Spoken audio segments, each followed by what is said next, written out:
ఓం శ్రీమాత్రే నమః. ఛానల్లోకి స్వాగతమండి. మే 27వ తేదీ అమావాస్య మంగళవారంతో కలిసి వస్తుంది. అమావాస్య మంగళవారంతో కలిసి రావటం అనేది కర్కాటక రాశి వారికి చాలా విశేషం. అలాగే ఈ రోజు ఎంతో శక్తివంతమైన రోజని కూడా పండితులు చెబుతున్నారు.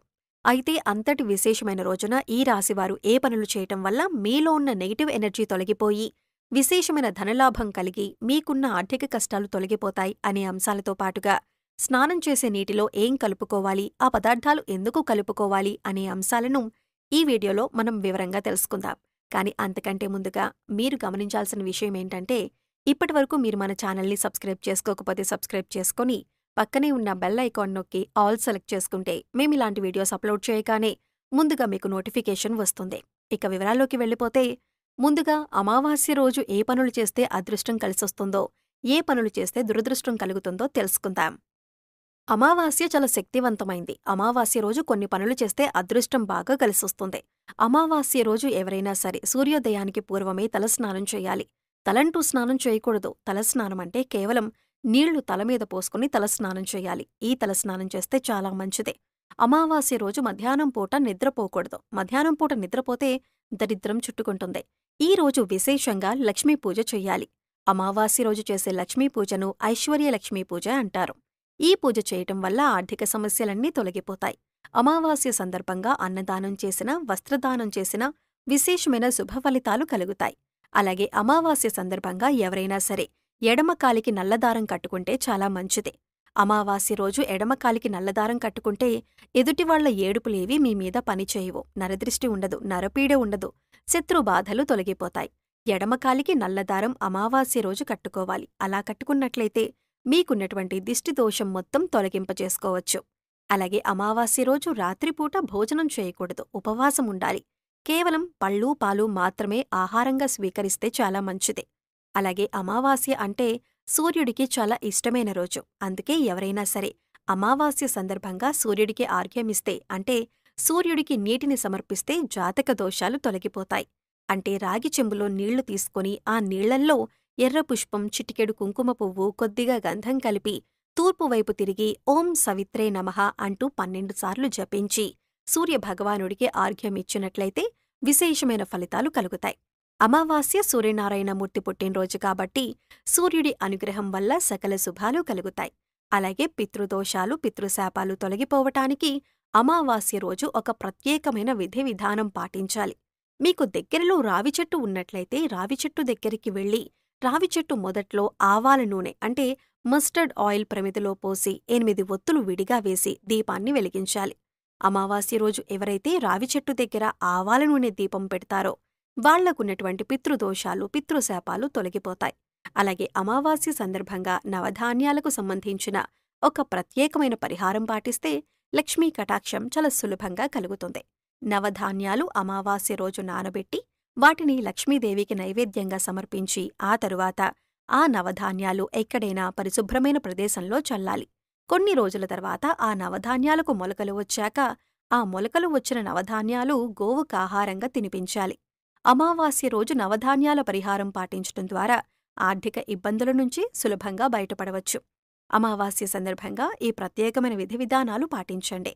అమావాస్య రోజు కామ్యకర్మలేవి చేయకూడదు. అంటే కోరిక కోరుకుని చేసేటటువంటి కార్యక్రమాలేవీ కూడా చేయకూడదు.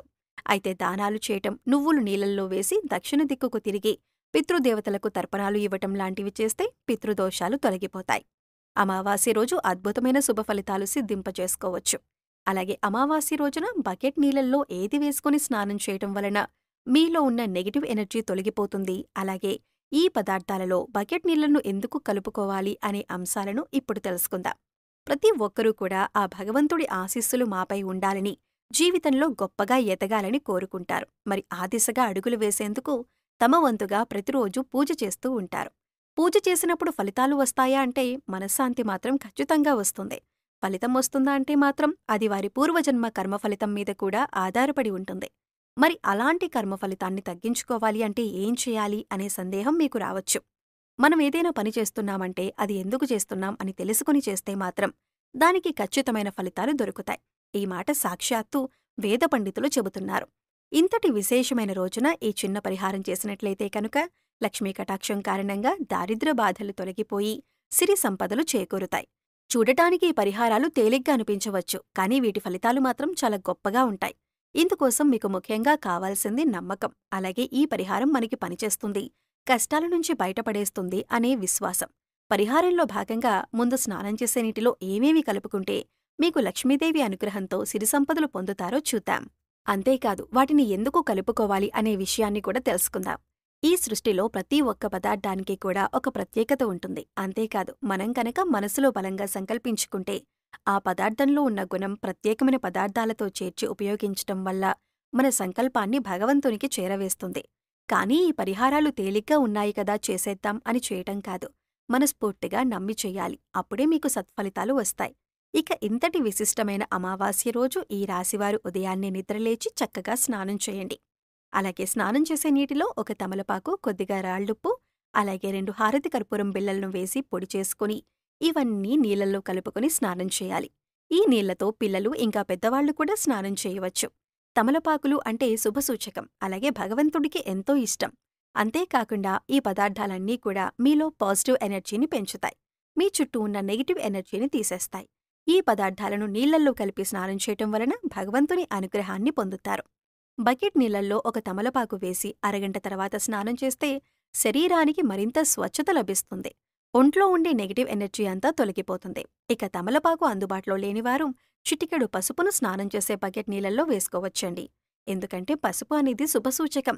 ప్రతి ఒక్క శుభకార్యానికి ముందుగా మనం గణపతిని పసుపుతో తయారు చేస్తాం అన్న విషయాన్ని గమనించాలి.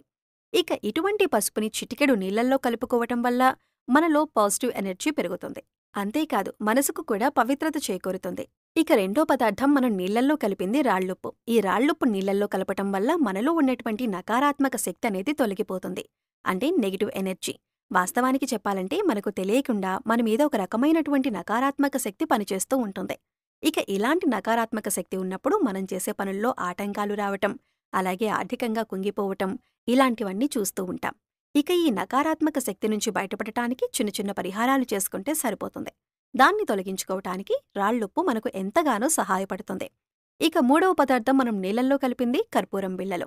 ఇలా 2 కర్పూరం బిళ్లను పొడి చేసి నీళ్లలో కలపటం వల్ల మనలో దైవభావం పెంపొందుతుంది. దీన్నుంచి వచ్చే సువాసన మనలో ఉన్న చెడు ఆలోచనలను తొలగించి ఆధ్యాత్మికం వైపు మనల్ని నడిపిస్తుంది. సో చూశారు కదండి, మే 27వ తేదీ మంగళవారం అమావాస్యతో కలిసి వచ్చిన రోజున ఈ రాశివారు ఏ చిన్న పరిహారం చేయటం వల్ల వారి జీవితంలో ఉండే కష్టాలు, నష్టాలు అన్నీ తొలగిపోతాయి అనే అంశాలతో పాటుగా అమావాస్య రోజు స్నానం చేసే బకెట్ నీటిలో ఏది కలుపుకుని స్నానం చేయటం వల్ల నెగిటివ్ ఎనర్జీ తొలగిపోయి ఆర్థికంగా అభివృద్ధి చెందుతారు అనే అంశాలను ఈ వీడియోలో మనం వివరంగా తెలుసుకున్నాం కదా. ఈ వీడియో నచ్చినట్లయితే ఖచ్చితంగా ఒక లైక్ చేయండి. అలాగే మీ ఫ్రెండ్స్ అండ్ ఫ్యామిలీ మెంబర్స్లో కర్కాటక రాశివారు ఎవరైనా ఉంటే వారితో ఈ వీడియోని షేర్ చేసుకోండి. అలాగే ఇప్పటివరకు మన ఛానల్ని సబ్స్క్రైబ్ చేసుకోకపోతే సబ్స్క్రైబ్ చేసుకొని పక్కనే ఉన్న బెల్ ఐకాన్ నొక్కి ఆల్ సెలెక్ట్ చేసుకుంటే మేమిలాంటి వీడియోస్ అప్లోడ్ చేయగానే ముందుగా మీకు నోటిఫికేషన్ వస్తుంది. మరో చక్కటి వీడియోతో మళ్ళీ కలుద్దామండి.